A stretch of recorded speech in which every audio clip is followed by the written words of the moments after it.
তৃণমূল কংগ্রেসের পক্ষ থেকে একটি প্রতিনিধি দল এসেছি, আপনারা দেখতে পাচ্ছেন। আমরা সবাই রয়েছি, সবাই আপনাদের কাছে পরিচিত, আমি নতুন করে পরিচয় দিচ্ছি না।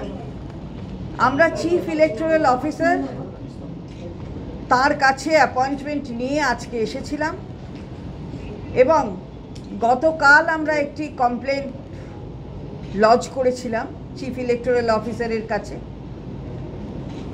যে দিলীপ ঘোষ ভারতীয় জনতা পার্টির তিনি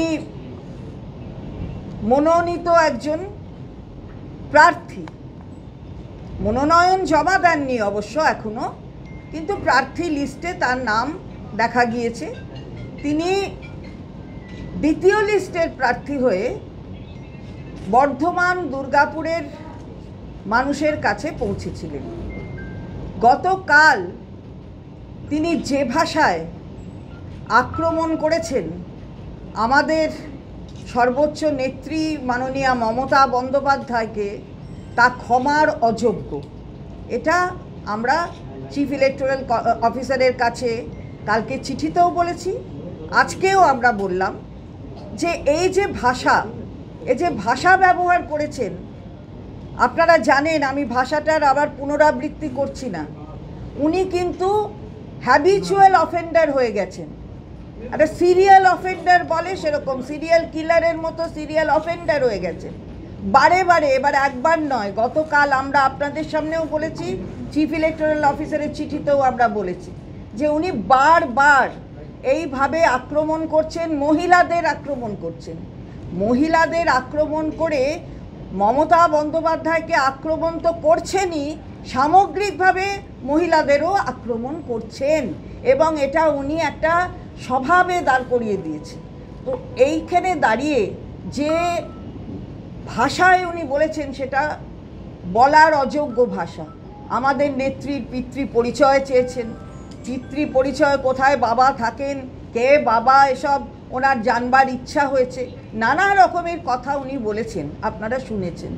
তো আমরা চিফ ইলেকটোরাল অফিসারের কাছে বললাম যে এটা যে উনি করেছেন, উনি কিন্তু সম্পূর্ণভাবে এমসিসির গাইডলাইনটাও, কিন্তু এমসিসির যেটা বলেছে যে রেস্ট্রেইনগুলো এমসিসির পক্ষ থেকে দেওয়া হয়েছে, সেগুলোরও ভায়োলেশন হয়েছে।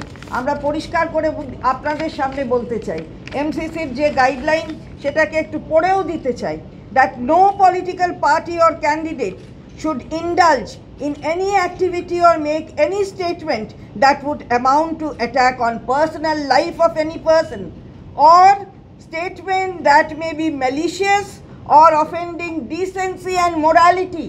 এটা ডিসেন্সি অ্যান্ড মোরালিটিকে করছে না, তাকে এফেক্ট করছে না, এটা ম্যালিশিয়াস নয়। তাছাড়া বলেছেন, further MCC states that criticism of other political parties should be confined to their policies and work, and candidates shall refrain from criticism of all aspects of private life. পরিষ্কার করে বলে দেওয়া আছে। তারপরটা আরও গুরুত্বপূর্ণ, সেটা হলো further the MCC refrains political parties and candidates from any deeds, actions, utterances that may be construed as being repugnant to the honor and dignity of women.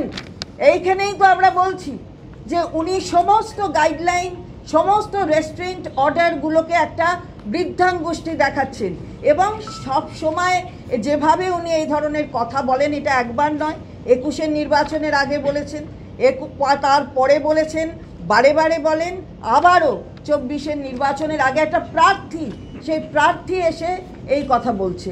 উনি একটা কি ওনার দল কি একটা শোকজ করেছে, আমাদের সে বিষয়ে কিছু বক্তব্য নেই। দল শোকজ করেছে, উনি তার কি উত্তর দেবেন সেটাও আমরা জানি না।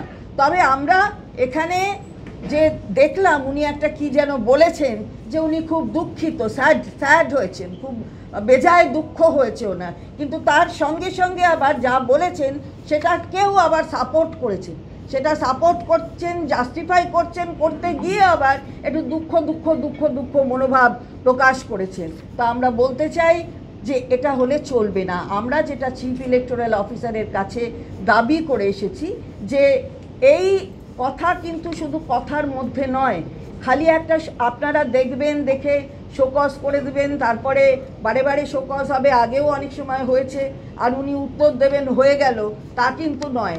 স্টেপ নিতে হবে, পানিশমেন্ট, একটা স্ট্রং স্টেপ নিতে হবে, পানিশমেন্ট।